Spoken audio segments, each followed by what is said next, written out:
네, 다음 주말이면 추석입니다. 추석 민심은 언제나 정치권의 큰 관심사항이었습니다. 하지만 여당은 계속 깊은 수렁 속으로 빠져들고 있고 새로 출범한 민주당의 이재명 후는 민심의 지지를 받을 수 있을지 아직은 미지수인데요. 시시각각으로 변하는 정치권 얘기 공진성 교수와 짚어보겠습니다. 안녕하십니까? 안녕하십니까? 네, 안녕하십니까. 이번에는 김건희 여사의 장신구를 둘러싸고 또 논란이 일고 있습니다. 대통령실의 해명이 좀 일관성이 없어서 더 논란이 되고 있는데 이전에도 취임식 공문 관련해서 말 바꾸기 논란이 있었는데 계속해서 말 바꾸기 논란이 일고 있습니다. 어떻게 보시나요? 이런 걸로 이제 국민들이 신경을 써야 된다는 것이 굉장히 안타까운데요.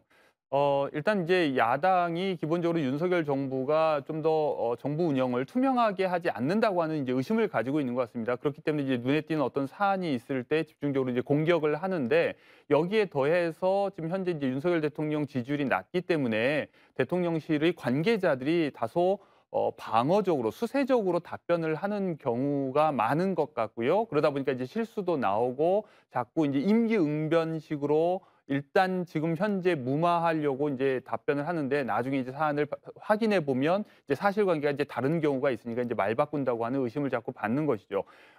지금 이제 대통령실이 조직 정비를 하고 있는데 전반적으로 아직 조직 정비가 제대로 되지 못한 탓도 있는 것 같습니다. 네, 말 바꾸기에 대해서 말씀을 해주셨는데 특히 김건희 여사와 관련해서 계속 말이 바뀐다라는 의견이 있습니다. 여기에 대해서는 어떻게 생각을 하시나요? 이 부분도 이제 사실 정권 초기부터 조금 이제 위험을 사람들이 이제 경고를 해 왔었죠. 뭐냐면 네. 이제 대통령의 가족들, 특히 이제 부인을 비롯한 이제 많은 이제 인척들이 공적 통제 아래 있어야 안전하다고 하는 지적들이 있었는데 윤석열 후보가 이제 후보 시절에 공약으로 민정수석실을 폐지한다거나 또 이제 영부인의 활동을 담당하는 제2부속실을 폐지한다거나 하는 이런 약속들을 했기 때문에 그것을 계속 고집부리면서 이제 지켰습니다. 그런 결과가 사실상 이제 통제 바깥에 있는 일들이 자꾸 벌어지는 것이죠. 거기에 인제 대통령실 관계자들이 정확한 이제 자기들이 통제할 수 없는 사안에 대해서 질문이 들어오면 임기응변으로 뭔가 대답을 하고 나중에서야 이제 사실관계를 확인할 때 이제 바뀌니까 자꾸 이런 일들이 벌어지는 것 같은데요. 네. 이것을 하루빨리 공적 통제 범위 안으로 들이는 것이 필요해 보입니다. 네. 그리고 이재명 당대표가 이 당대표에 취임한 이후에 윤석열 대통령과 전화 통화를 했습니다. 일단 만남의 필요성에 대한 공감대는 형성을 한 것 같은데 이제는 영수회담이냐 다자회동이냐 이게 또 관건이 됐습니다. 앞으로 정치적으로 이 두 가지가 좀 어떤 의미 차이가 있는 건가요? 이제 과거에 대통령이 여당의 총재였던 시절에는 이제 대통령이 곧 여당 대표이기 때문에 야당 대표와 1대1로 만나서 어떤 단판을 짓거나 큰 문제에서 이제 협력을 요구하는 이런 일들이 있었습니다. 그러나 이제 최근 들어서는 대통령이 여당의 총재가 되는 이런 권위주의적 시절이 이제 지나고 여당 대표가 이제 분리되었죠. 그런데 지금 다들 알다시피 국민의힘의 대표가 누구인지를 정확히 얘기하기가 굉장히 어려운 상황입니다. 그렇기 때문에 이제 여당 대표와 야당 대표 그리고 대통령이 만나는 자리를 이제 주선하는 것 자체가 좀 굉장히 좀 어려운 상황인데요. 사실 참석자 수가 늘어나면 늘어날수록 참석자들의 위상은 좀 낮아질 수밖에 없는 것이고요. 반대로 참석자가 단 둘이다, 즉 대통령과 야당 대표다. 그러면 야당 대표의 위상이 굉장히 높아지는 것이죠.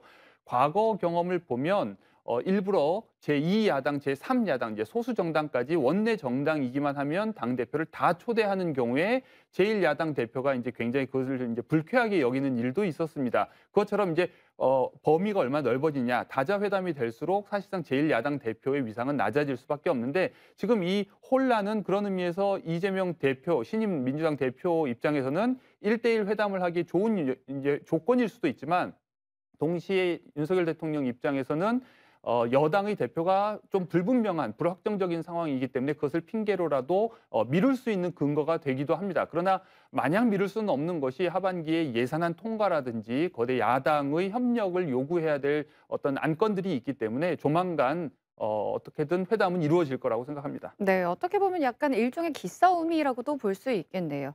그런가 하면 이제 어제 국민의힘이 의원총회를 열고 이제 새 비대위 구성을 위한 당원 당규를 좀 개정을 하기로 했습니다. 그러니까 이제 그동안 법원의 결정을 거스를 수 없다면서 이제 비대위 구성 반대해왔던 서병수 전국위 의장이 사퇴를 했습니다. 이 상황 어떻게 보시나요?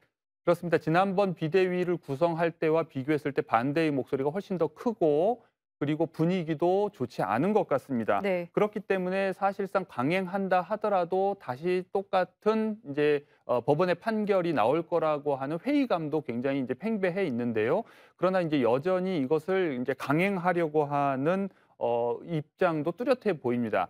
법원 판결의 핵심은 이것이 기본적으로 당의 주인이 국회의원이나 일부 최고위원들이 아니라 당의 주인은 기본적으로 당원이다. 그리고 이제 당원들이 직접 뽑은 당 대표가 그 당원을 대신한 대표하는데 이 당 대표를 자의적으로 비상사태를 선포하면서 배제하는 것은 당원들의 권리를 침해하는 것이고 동시에 당 대표의 권리를 회복할 수 없는 방식으로 침해하기 때문에 이제 위법하다고 하는 판결을 내린 것이거든요. 네. 그런 의미에서 이것을 강행하는 것은 훨씬 더 큰 후폭풍을 불러올 거라고 생각합니다. 네, 지금 뭐 국민의힘 내부에서 여러 가지 갈등이 있지만 역시나 중심에는 권성동 원내대표가 좀 있는 것 같은데요. 이 사퇴 요구가 강하게 있음에도 불구하고 일단 수습하고 거취를 결정하겠다는 입장을 고수하고 있는데 이런 와중에 지난 28일에 윤석열 대통령과 권성동 원내대표가 만남을 가지면서 권성동 원내대표 이런 입장은 윤석열 대통령의 의지가 좀 반영이 된 게 아니냐 하는 입장도 있습니다. 어떻게 보시나요? 그렇습니다. 정황상 윤석열 대통령의 어떤 묵인 같은 것이 없이는 지금처럼 이제 사태가 전개되기는 어려울 것 같습니다. 이 사태의 배후에는 분명히 윤석열 대통령이 있고 그 핵심은 윤석열 대통령이 이준석 대표를 용인하지 않는다는 것이고 그리고 동시에 여당을 장악하고 싶어 한다는 것입니다.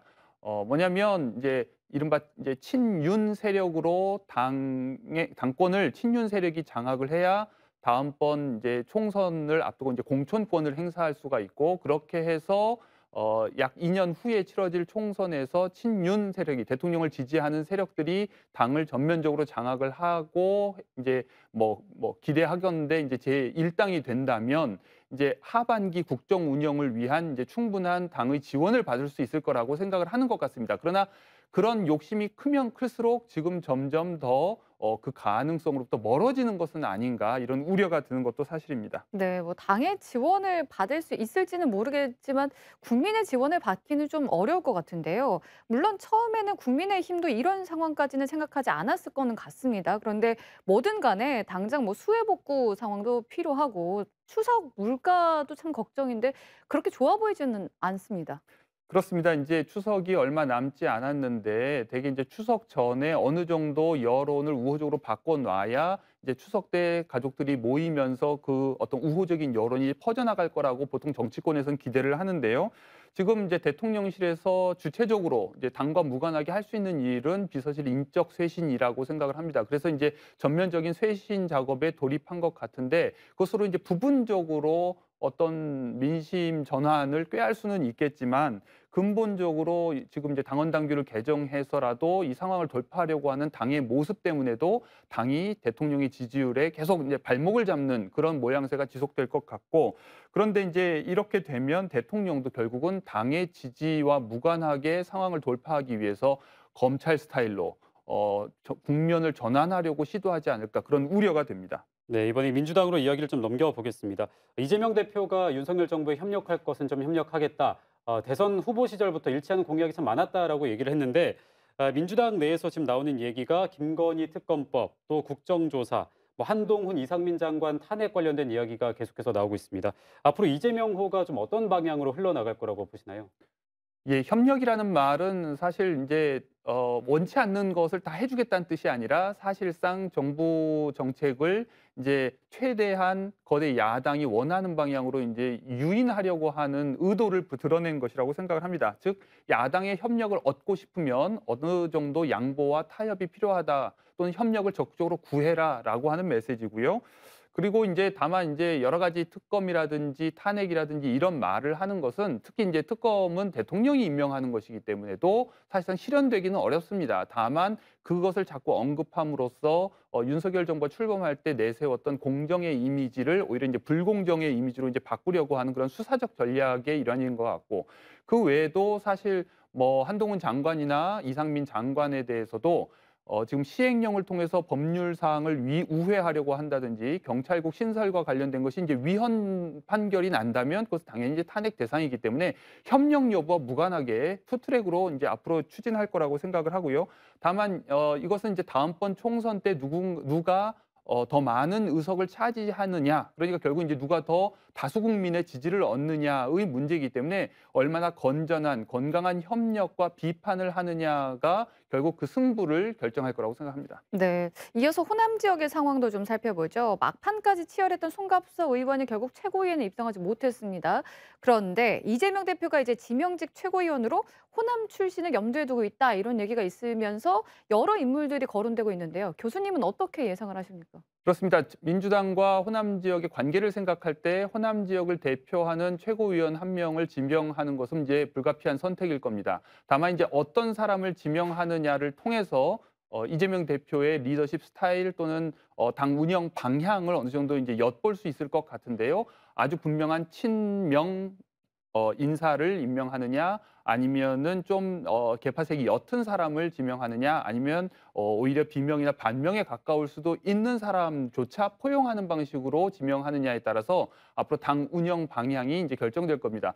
훨씬 더 동질적인 사람들로 최고위원이 구성될 경우에 사실상 당 운영의 책임을 전적으로 이재명 대표 혼자서 져야 되는 상황이 올 수도 있고요. 만약에 좀 더 다른 목소리를 내는 사람들을 포괄할 경우에는 그 부담을 좀 나눠질 수도 있기 때문에, 그러나 이제 결국 거기서 관건은 강성 이제 지지자들을 어떻게 설득하느냐, 견인하느냐, 여기에 달려 있기 때문에도 이재명 대표의 리더십 스타일, 앞으로 당 운영 스타일을 이번 호남 최고위원 지명을 누구로 하느냐를 통해서 어느 정도 우리가 예측해 볼 수 있을 것 같습니다. 네, 오늘은 여기까지 듣도록 하겠습니다.